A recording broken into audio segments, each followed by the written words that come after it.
Salut et bienvenue dans Et on recommence, le podcast entre potes dédié au remake de films et de séries. Je suis Bastien et avec moi, il y a les amis de toujours, Cynthia. Salut. Élise. Salut. Et Hugo. Salut. Alors mine de rien, Cynthia m'a glissé à l'oreille il y a pas très longtemps que c'était le 20e épisode du podcast. Oui. Allez. Oh. Donc c'est quand même pas rien d'avoir poussé la série jusque-là, et j'espère qu'on pourra continuer encore un peu parce que c'est quelque chose qui nous plaît beaucoup. Comme on est au mois d'octobre, on va pas déroger à la règle et on va se faire un petit peu peur en parlant de The Grudge, Yes. le film japonais de 2002 et son remake américain de 2004, tous les deux réalisés par le cinéaste japonais Takashi Shimizu. C'est parti.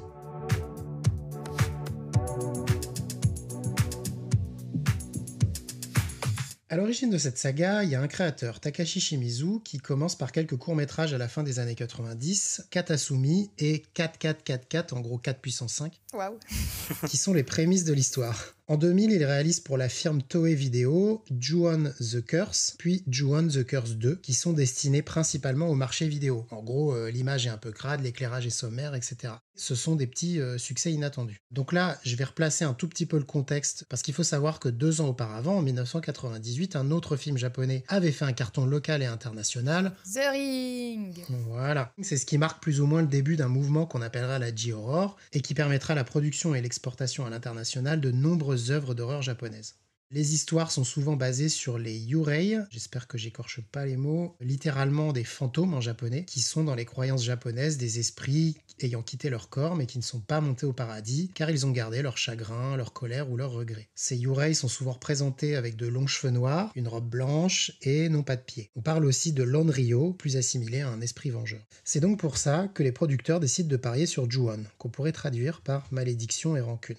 Du coup, Takashi Shimizu va recevoir l'aide d'Hiroshi Takahashi, qui était le scénariste de The Ring, et du grand Kiyoshi Kurosawa, réalisateur de Cure, Charisma, Kairo, etc., qui a été son professeur de cinéma en école. Trop bien. Et donc tous les deux vont l'aider à développer son histoire pour lui donner un cachet plus cinématographique. C'est donc ainsi que sort Ju-On the Grudge, qui est un succès immédiat au Japon, critique et public. Il en fallait pas plus pour que les Américains pointent le bout de leur nez, évidemment, et rachètent les droits. D'autant qu'entre-temps, le remake américain de The Ring est sorti et a cartonné. C'est donc Ghost House Pictures, la boîte de Sam Raimi, et Columbia Pictures, filiale de Sony, qui vont mettre la main dessus et lancer un remake. Il semblerait que ce soit bien Sam Raimi lui-même, avec le producteur Roy Lee, qui ait convaincu Shimizu de remettre le couvert pour son remake. Ah. Mais apparemment, Shimizu était plutôt volontaire sur l'idée de remaker son propre film. Ce qu'il a fait plusieurs fois.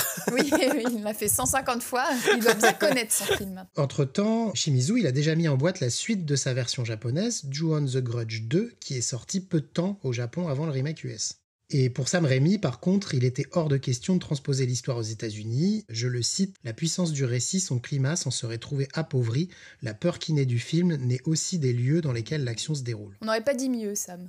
Voilà, petite question rapido sur le film américain. Est-ce que vous avez une idée de qui a été pressenti pour jouer le rôle principal ? Quand t'as parlé des fantômes qui étaient coincés à cause de leur chagrin et tout, ça m'a fait penser à Jennifer Love Hewitt dans Ghost Whisperer, là. Ah, mais oui, c'est vrai. Et sinon, ouais, je pensais à Reese Witherspoon, qui a jamais fait de film d'horreur, mais qui pourtant, je pense, serait capable. Ouais, au début de sa filmo, elle avait fait des trucs un peu plus borderline, mais ouais. Ouais. Apparemment, le premier choix des producteurs, c'était l'actrice Selma Blair. Ça me dit rien. Moi non plus. Alors, ce qui est amusant, c'est que c'est une très bonne copine de Sarah Michelle Gellar. T'as vu, elle joue un second rôle dans Cruel Intention. La fameuse scène du baiser entre les deux actrices, c'est elle. Et elle a joué aussi le love interest de Hellboy. Ah, mais Ah, oui. d'accord. Alors, je vous pose pas la question pour l'original, parce que la mise en contexte explique un peu le succès du film, mais à votre avis, est-ce que le remake a marché aux États-Unis ? Bah oui, je pense. Ouais, je pense qu'il y avait un attrait du J-horror à l'époque. Oui, après The Ring, plus Sarah Michelle Gellar. C'est juste après Buffy et tout, donc... Je pense qu'il y avait la bonne combinaison. Le remake a effectivement très bien marché. Il a rapporté environ 180 millions de dollars Waouh. pour seulement 10 millions de budget. Ah, ça va, banco. Le film obtient pas forcément des critiques exceptionnelles, mais ça reste honnête. La presse spécialisée loue quand même la mise en scène très froide et oppressante. En tout cas, ça suffira pour mettre en chantier une suite directe qui sort en 2006, à nouveau réalisée par Shimizu. Et en 2009 sort un The Grudge 3 de piètre qualité, réalisé par Toby Wilkins, qui cette fois déplace l'action aux États-Unis. Ah ouais. Mais pourquoi ? C'est une suite directe, donc c'est vraiment la malédiction qui continue, etc., mais avec d'autres personnages, et ça se passe plus du tout au Japon. Ah ok. Kayako, elle prend l'avion. Ouais, c'est ce que j'allais dire. Il a demandé un visa. Ça ne l'arrête pas, un petit vol en avion. Il faut refaire les passeports et tout, et les cheveux en avant, ça marche pas. Ah, se faire emmerder pour la photo. En 2019, on a eu le droit à une sorte de legacy sequel américaine qui a fait un four total, et puis une mini-série japonaise en 2020 sur Netflix qui se veut plus réaliste, qui s'appelle Ju-On Origins. Ça peut être pas mal, ça. Au Japon, la saga a continué avec 4 films plus ou moins proches de l'original, dont l'un au formidable titre Ju-On The Beginning of the End. Et puis, le personnage du fantôme de The Grudge étant devenu extrêmement populaire, on a droit à une rencontre au sommet face au fantôme de The Ring, avec Sadako versus Kayako en 2016. Jason versus Freddy version japonaise, quoi. Voilà, rien que de l'évoquer, j'ai envie de voir le truc. Ouais. Là où on en arrive, je pense qu'il faudrait peut-être résumer un petit peu. Cynthia, je te laisse nous raconter le pitch de l'histoire, qui prend des chemins un peu différents selon les films. Alors, les 2 films s'ouvrent sur un texte sur fond noir, et donc ça dit « La malédiction de celui qui meurt en proie à une puissante colère se manifeste dans les endroits où ce dernier a vécu. Ceux qui y sont confrontés meurent et la malédiction perdure. » Donc en gros, le point de départ des histoires dans les 2 films, c'est le personnage d'une jeune assistante sociale qui est appelée à bosser dans une maison de famille pour s'occuper d'une vieille dame qui apparemment aurait été abandonnée par sa famille.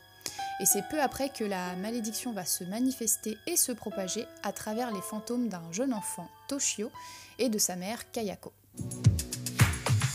Avant d'aborder les détails des films, une question toute bête, parce que moi je n'avais vu à l'époque que le remake. J'ai découvert l'original pour cette occasion. J'avoue que je me suis tapé une bonne frousse. Je voulais savoir justement quel était votre rapport aux films d'horreur. Moi, j'adore les films d'horreur. Je crois que c'est mon type de film que j'adore le plus. Parce qu'en fait, je trouve que c'est un genre de film qui me rend actif, en fait, dans le visionnage. Ok. Je dois être présent, réagir, mettre les mains devant les yeux pour pas flipper. Ouais. Mais en fait, c'est un type de cinéma qui, je trouve, implique plus la personne à regarder le film qu'autre chose. Oui, ça te fait réagir. Et aussi, je trouve que c'est l'une des meilleures expériences qu'on peut avoir au cinéma. J'ai vu la dernière fois à Weapons. Les évanouis. Et en fait, toute la salle réagissait à la moindre chose, quoi. Les gens rigolaient, les gens sursautaient, les gens insultaient le film de leur avoir fait peur avec un jumpscare. C'est vraiment l'expérience primaire de cinéma. Tu sens que tu partages le film avec les gens. Ah, je suis d'accord. Et c'est quelque chose que j'adore vivre. C'est le sens du cinéma, en fait, qui est un spectacle de masse et que j'adore. Mais après aussi, j'ai un gros passif de tous les cinémas de Stuart Gordon, John Carpenter, Joe Dante. Et après, est-ce que j'aime avoir peur ? Non. Je déteste avoir un jumpscare dans ma tronche, mais je sais pas, j'aime que les films me fassent réagir comme ça. T'as trop bien résumé, j'ai le même sentiment. Je déteste pourtant avoir peur, mais je suis très consommatrice pareil de films d'horreur, enfin c'est l'un de mes genres préférés. Même au niveau podcast, j'écoute quasiment que ça, enfin avec d'autres trucs bien sûr, mais comme tu dis, c'est tellement un genre qui peut se vivre, ne serait-ce que avec les émotions, enfin bien sûr les autres films aussi, mais... Il y a quelque chose que les autres genres n'ont pas forcément... Il y a quelque chose de viscéral et presque forcé, en fait, sur lequel tu peux pas y échapper. Tu vois, moi, je déteste avoir peur, je déteste les jumpscares, mais je suis la première à aller voir Conjuring et je suis la première à me dire, ah, vas-y, ça va être trop bien. Ouais, moi aussi, j'aime bien. Et là, j'ai aussi été voir le dernier Conjuring. Et c'est vrai que toujours dans le dernier tiers, moi, je trouve ça très éprouvant, en fait, ce qui se passe. Et c'est à ces moments-là que je me dis, mais pourquoi je regarde ça, en fait ? Mais je sais pas, je suis quand même venue le voir. À la fin, je suis quand même contente et j'irai voir le prochain. Mais sur le moment, des fois, je me dis, mais pourquoi, en fait, on s'inflige ça, quoi ? Je pense quand même que j'ai une petite préférence pour les films d'horreur qui sont un peu fun, genre Destination Finale ou Wedding Nightmare, là, je sais pas si vous l'avez vu. Ouais. Ou les Chucky de l'époque, les trucs comme ça. Ou alors des films qui sont peut-être un peu plus mystérieux, comme Esther et tout ça. Mais en tout cas, j'aime pas trop les films qui sont très gore, les films où il y a de la torture. Et c'est moins mon truc. Et toi, Bastien ? Bah, de toute façon, je suis assez d'accord avec vous. En fait, l'horreur, c'est d'abord un sentiment de gamin. On va au vidéoclub, on loue des films et on voit des jaquettes de films où il y a des trucs, waouh, qu'est-ce que c'est que ce machin ? Mais tellement. L'interdit. Parce que je suis un gamin des années 80. Du coup, il y avait une forme d'interdit et tout. Et je me souviens qu'un après-midi, on avait loué un film avec des copains qui était La maison près du cimetière de Lucio Fulci. Et on a été incapable de regarder le truc en entier. Moi, il y a des images qui me sont restées mais gravées dans la tête. Je me suis dit, mais je ne veux pas m'infliger ça. Finalement, t'y reviens et en gros, qu'est-ce qui va me faire flipper ? Qu'est-ce que je suis capable de dompter ? Et je suis comme vous, hein. Je regarde les films de côté. Tu tritures ton téléphone parce que tu sais, ouais, la scène est un peu tendue. Je vais regarder, mais quand même, je fais un peu autre chose en même temps.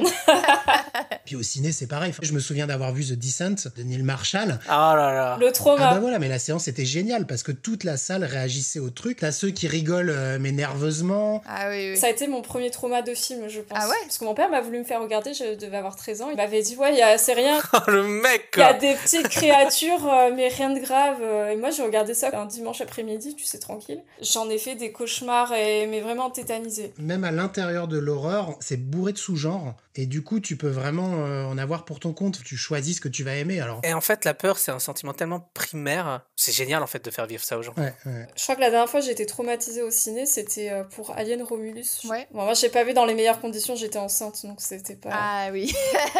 T'as le ventre qui bouge en même temps. C'est parfait, tu veux dire. T'avais l'expérience 4D, Elise, super. Incroyable.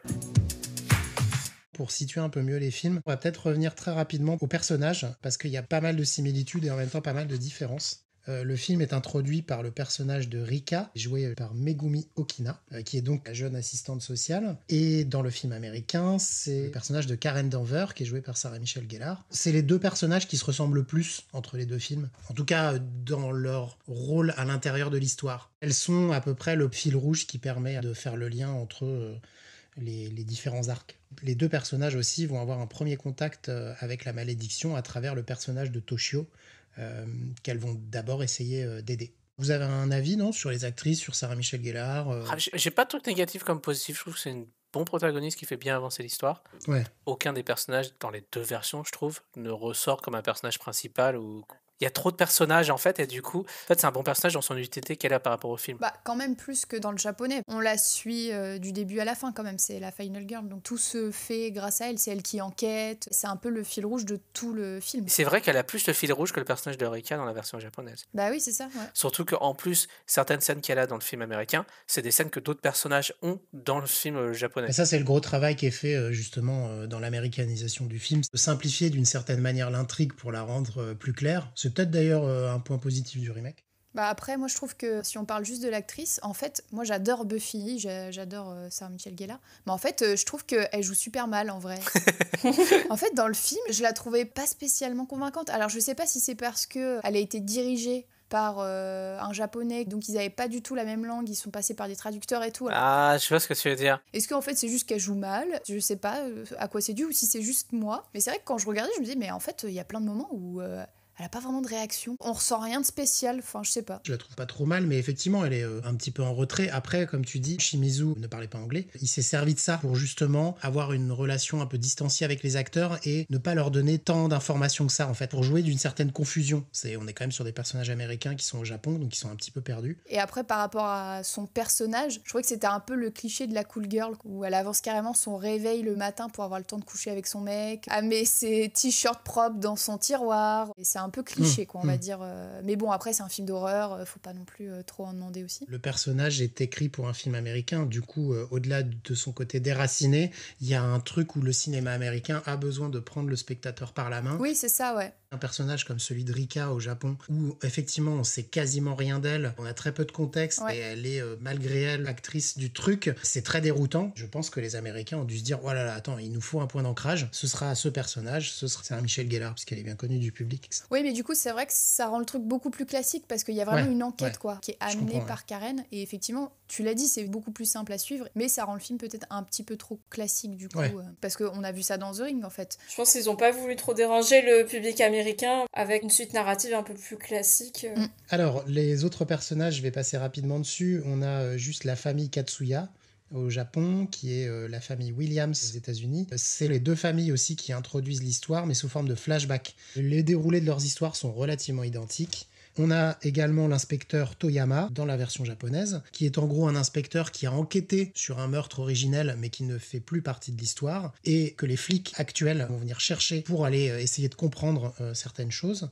Tous ces flics en gros sont condensés en un seul personnage dans la version américaine, qui est l'inspecteur Nakagawa, qui lui n'est pas au courant de la malédiction. Mais tu vois, rien qu'en expliquant tous les personnages, tu comprends déjà le point faible du film. Oui, non, mais je vois bien, puisque même moi, quand j'essaye d'expliquer, je m'y perds, etc. J'essaie de rester clair. Et c'est vrai qu'on n'a pas dit là, mais dans tous les personnages à part l'inspecteur, dans le film américain, le remake, c'est que des blancs en fait qui jouent, alors qu'ils sont au Japon. Donc ouais, c'est la diaspora américaine, elle est forte au Japon. Ouais, c'est clair. Après, c'est l'idée de jouer en fait sur ce déracinement. Vous l'avez dit, Sam Raimi voulait pas délocaliser l'histoire aux États-Unis. C'est une histoire de folklore typiquement japonais. Et en tout cas, je trouve que c'est vraiment une très bonne idée d'avoir joué sur ces personnages d'étrangers dans un pays qu'ils connaissent pas ou qu'ils maîtrisent pas en tout cas. Ça fait la force du film. Oui, mais pour la famille, je trouve qu'il n'y avait pas forcément besoin. Oui, c'est vrai. Karen aurait très bien pu aller aider une famille japonaise. Pourquoi il fallait qu'elle aille aider une famille américaine? Enfin, il n'y avait pas vraiment de lien. Moi, j'ai pas trouvé ça très utile. C'est vrai, ouais. Et en plus, je trouve que ça rend toujours le côté un peu ouh, magie japonaise asiatique. Au Japon, il existe une malédiction.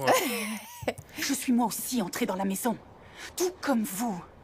Il est dit au Japon que lorsqu'une personne meurt dans un sentiment de chagrin ou de rage, ce sentiment perdure et s'installe dans l'endroit où ça s'est passé. Le souvenir du drame se répète sans cesse à cet endroit. Et la mort s'y installe, tuant toutes les personnes qui l'approchent. Bah, ça va même plus loin. Enfin, le fait qu'il y ait Bill Pullman, encore un Américain, la nana, elle est obsédée par lui. Il fallait que la japonaise elle soit amoureuse du seul prof occidental du coin. Ah oui, c'est vrai. Ça va dans ton sens, Hugo. Justement, je voulais juste parler de derniers personnages qui sont peut-être les personnages principaux du coup. Oui, au final. C'est Kayako et Toshi. Donc juste pour résumer rapidement le truc, Kayako c'est le fantôme qui va terroriser les personnages, mais qui est plus ou moins secondé par Toshi qui est probablement son fils. Il y a un troisième fantôme, mais je vais pas m'attarder. Ah, le petit chat! Mais c'est vrai, le chat! Tout à fait, je l'oublie. Le petit chat. Il y a aussi le fantôme de Takeo, c'est le mari qui aura tué sa femme, Kayako. Tout démarre de Takeo, probablement trompé par Kayako. C'est assez explicite dans la version américaine. Ouais. C'est moins clair dans la version japonaise. Mais après, c'est un peu bizarre parce que c'est comme si les Américains disaient c'est moins pire d'être folle obsessionnelle et suivre quelqu'un plutôt que d'avoir une liaison, quoi. Dans tous les cas, il y a un truc très très déshonorant dans la société japonaise, de l'infidélité.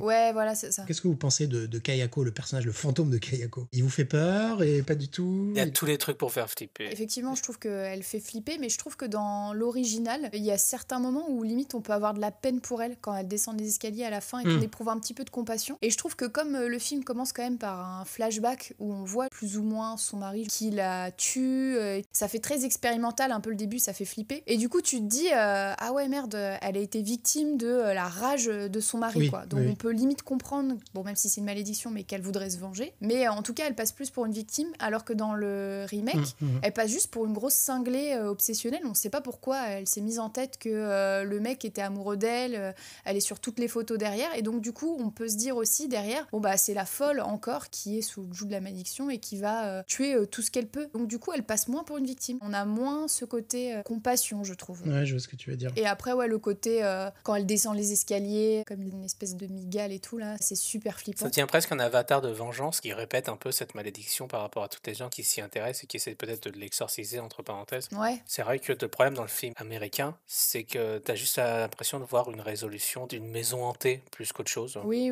Ouais, c'est vrai. ouais. Alors que je trouve que dans la version japonaise, vu comment est traité le cast et comment est traité la narration avec la structure, tu vois comment la malédiction se répand au fur et à mesure sur toutes les personnes qui ont été concernées par ce cas. Femmes, enfants, personne n'est libre en fait. Et je trouve que c'est un peu plus violent quoi. Tu dis ah merde putain, rien n'en échappe quoi. Ouais, rien n'en réchappe, hein, clairement. Dans le film japonais, les derniers plans du film sont équivoques, puisque tu vois des images de Tokyo vides, avec des photos de disparition collées au mur, ce qui peut laisser penser que la malédiction se propage à travers tout le monde, quoi. Et surtout, tu as tout un arc qui n'existe pas dans la version américaine, c'est celle d'Izumi, qui est la fille de l'inspecteur. Oui. Tu as une ellipse temporelle à un moment, où en fait tu es dans le futur avec cette jeune fille, qui est victime en fait du fantôme, dont la malédiction a déjà tué son père, déjà tué ses amis, c'est super glauque quoi.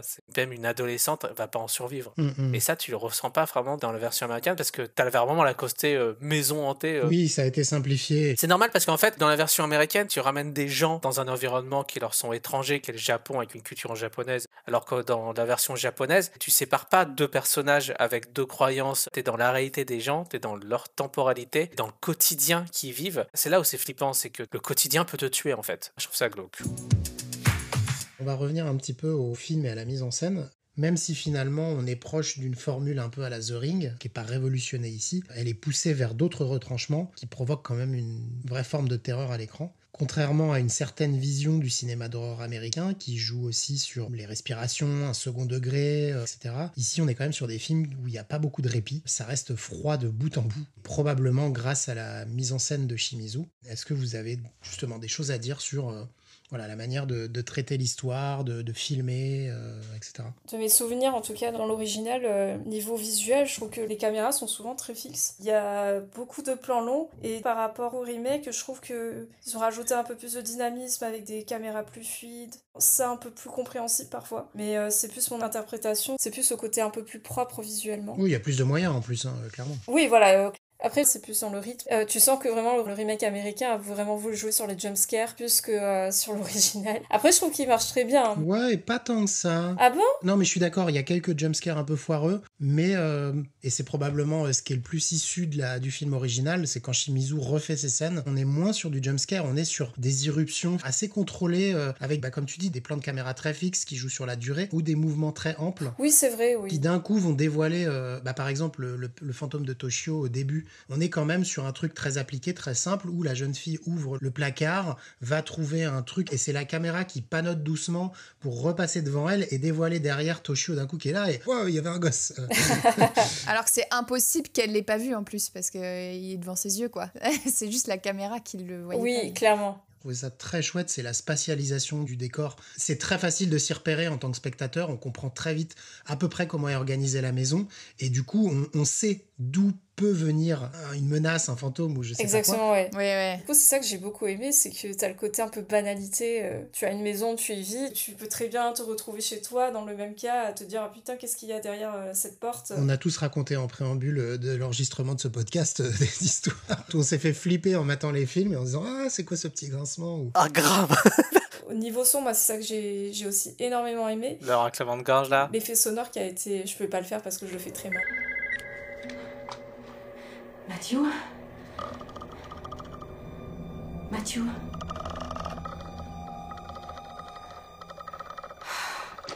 Matthew, s'il te plaît. Ah, ça, c'est la meilleure Je trouvaille. crois que c'est le réalisateur lui-même qui a trouvé ça. Oui, et apparemment, il raconte que quand il était gosse, il faisait des bruits bizarres et son père l'engueulait tout le temps. En tout cas, pour les films, c'est lui qui a trouvé ce truc-là depuis ses premiers courts-métrages. Par effet de mimétisme, on a Toshio aussi, qui est quand même un gamin un petit peu flippant. Ouais, avec le son du Ça, chat. c'est génial.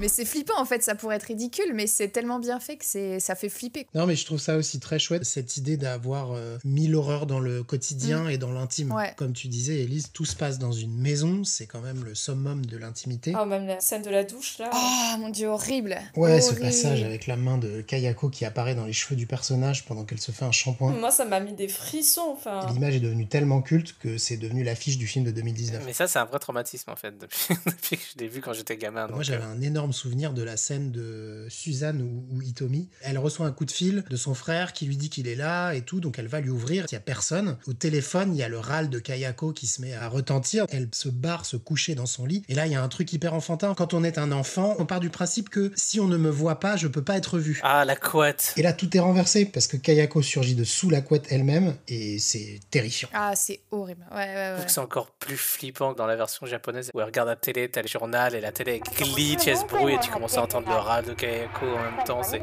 Ah!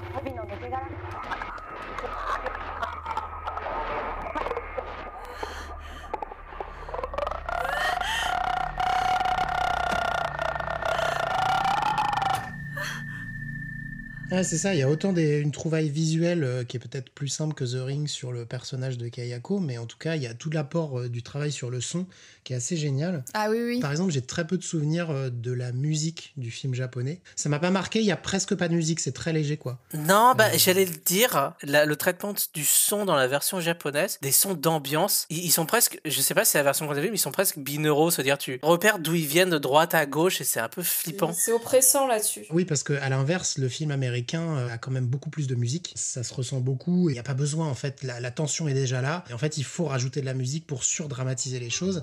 Et du coup, l'effet est inverse. Ce qui est assez dommage parce que le score est composé par Christopher Young, qui est un très chouette compositeur, qui a bossé sur Hellraiser, Freddy, les films de Sam Raimi, justement Spider-Man 3 ou Jusqu'en Enfer. Ouais, quand même. Et il y a vraiment un thème qui est assez joli, avec un petit peu de mélancolie. Mais voilà, en tout cas, j'ai trouvé qu'elle était peut-être en trop à des moments sur la version américaine. Quoi. De toute façon, la version américaine, tout est un peu trop aussi. Effectivement, dans l'original, c'est un peu des apparitions hors champ. On voit assez peu, finalement, je trouve, le visage de Kayako au début du film. alors que dans le remake, on le voit tout de suite très vite son visage. Oui, ses yeux en tout cas. Ouais. Il y a un peu ce côté de il faut le montrer et il y a aussi un peu plus de CGI. Oui, c'est pas la meilleure scène d'ailleurs. Voilà, en plus c'est ça qui est dommage, c'est qu'en montrant finalement tu enlèves la peur parce que c'est pire d'imaginer et puis en plus comme c'est pas forcément hyper bien exécuté, c'est à double tranchant quoi. Et après aussi ce que j'ai beaucoup aimé sur la mise en scène, c'est plus le décor, le fait que ce soit aussi travaillé, il y a toujours des rectangles, des carrés, des lignes droites, des lignes verticales, tout le temps. Ah c'est marrant, j'ai pas remarqué. C'est pour de vrai ou... Ah ouais. Ouais, pourtant c'est un truc assez récurrent du cinéma d'horreur japonais quand même. Bah c'est ça, dans Ringu là. Ou justement des films de Kiyoshi Kurosawa, il y a beaucoup ça en fait, les décors très nets, très découpés et justement de jouer là-dessus quoi. Et moi je trouve ça ouf, ils sont tout le temps bloqués dans un couloir, entre deux portes, entre des barreaux, ça délimite tout le temps les seuils. Tu crois qu'il y a aussi cet effet d'enfermer les personnages dans des endroits exigus, pas trop montrer le contre-champ, et pour voir qu'il y a une menace en extérieur qui arrive vers eux? Ouais, puis pour montrer qu'ils sont coincés, je pense, avec la malédiction, ils peuvent pas s'échapper. Enfin, en tout cas, il y a ce côté un peu claustro. En tout cas, ce qui est cool, c'est que comme c'est le même réal sur le remake, j'ai trouvé qu'il y avait beaucoup d'endroits, surtout dans la maison, t'as plein de petits rectangles, et c'est tout le temps, longiligne. Même le personnage au début qui meurt, la femme de Katsuya, je crois qu'il s'appelle, elle a un pull marron avec des lignes aussi marron. Et je me suis dit, même dans les vêtements, ils ont fait gaffe à comment les habiller. Et elle, on sent qu'elle est foutue parce qu'elle a ces lignes directes sur elle et tu te dis, c'est mort, quoi. Et aussi, pour aller dans le sens d'Élise, où tu disais que c'était plus dynamique et tout, je pense aussi que c'est le montage. Le rythme, il est quand même plus lent dans l'original, alors qu'il est un peu plus dynamique dans le remake grâce au montage. Moi, c'est juste ce montage que je préfère dans The Grudge 2004, mais malheureusement, j'ai vu du coup l'original, j'étais un peu fatiguée et c'est vrai que l'ambiance était très plombante, très lourde. Justement, ça fait une transition sur la structure temporelle des films. Sur le film japonais, on a quelque chose qui est très éclaté puisque le film est découpé en plusieurs chapitres qui chacun vont jouer d'un retour en arrière ou en avant. Et sur la version US, on est dans un film qui finalement est assez linéaire mais entrecoupé de flashbacks qui vont venir redonner une autre lecture. Il y en a moins, ça trouble moins la linéarité du récit, mais je trouve ça quand même intéressant d'avoir gardé un petit peu ça.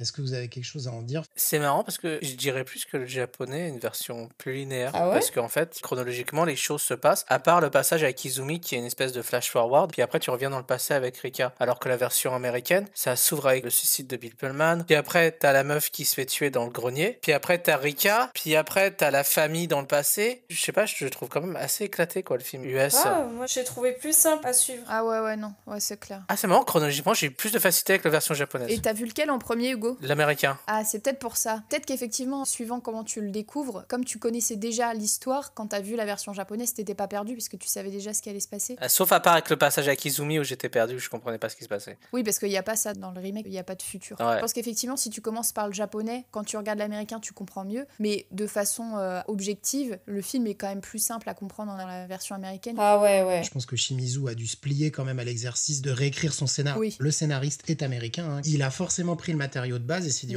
comment je clarifie les choses. Du coup, c'est un peu surexpliqué. Ouais. D'où aussi, à mon avis, ce que tu disais, Cynthia, le personnage de Karen, qui finalement devient l'enquêtrice. Oui. Parce que aussi, ça permet de faire tenir le spectateur et de lui expliquer cette malédiction. De lier, quoi. Là où le film japonais reste presque hermétique à ça, avec sa temporalité qui est complètement déconstruite, il te laisse toi-même en tant que spectateur retrouver, réimbriquer les morceaux. Ouais. Quand on présente le film à un spectateur américain, il faut qu'il comprenne. Si le spectateur basique américain ressort du truc en disant « Putain, j'ai rien compris à cette histoire », il y a un problème pour eux. Ouais.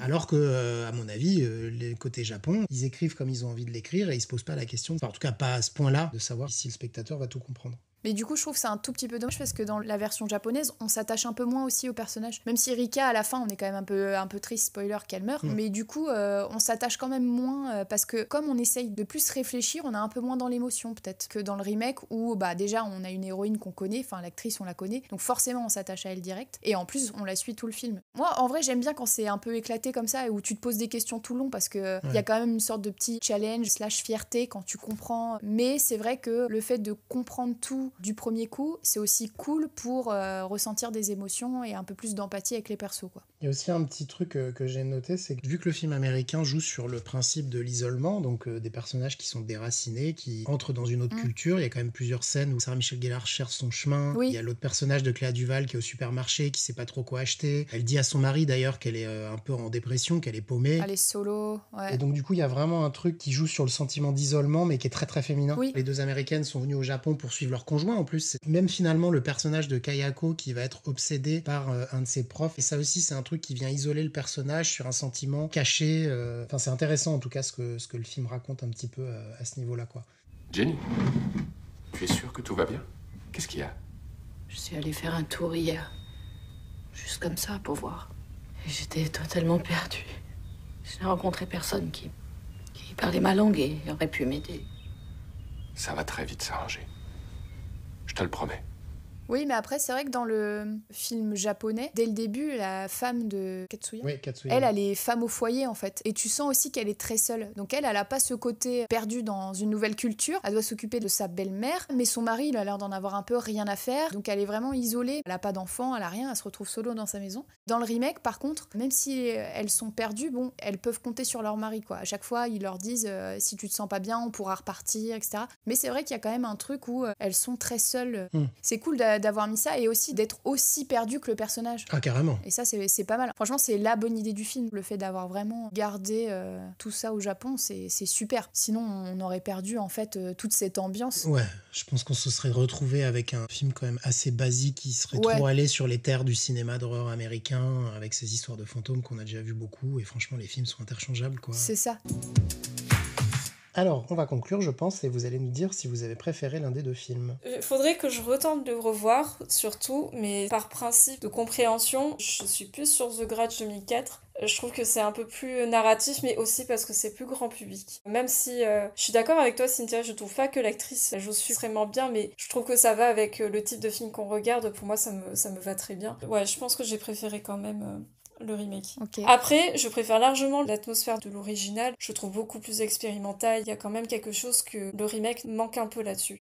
Oui, du coup, moi, je suis assez partagée. Je trouve qu'il y a des qualités dans les deux. Je pense que j'ai quand même une mini préférence pour le côté beaucoup plus réaliste du film japonais. Et je pense le dépaysement total, parce que même s'ils ont essayé de garder ça dans l'américain, on est un petit peu plus tenu par la main. Et je pense que j'ai bien aimé, mais je pense que c'est parce que j'ai pas l'habitude de regarder des films japonais d'horreur. Donc j'ai bien aimé l'expérience. Après, j'ai quand même préféré The Ring, par exemple, à Ju-On, parce que je trouve qu'il y a certains moments qui sont limite ridicules, en fait. Il y a plusieurs moments où le jeu des acteurs, mais c'est normal, c'est un jeu qu'on connaît moins, m'a un peu sorti du film. Ouais, pareil. Puis voilà, en fait, non, sincèrement, je suis très partagée, mais si là, je devais en revoir un, je sais que j'aurais plutôt tendance à revoir l'original, mais sincèrement, pour moi, les deux sont assez équivalents. Je pense que je vais dire la même chose que Cynthia. Je trouve que les deux se valent, mais c'est vrai que la version japonaise, elle a un côté un peu plus angoissante, étouffante, proche d'un film d'horreur que je conseillerais à des gens qui aiment les films d'horreur mais qui sont pas familiers avec les films d'horreur japonais. Peut-être un peu plus que The Ring, où au final The Ring ressemblait un peu plus à une espèce d'enquête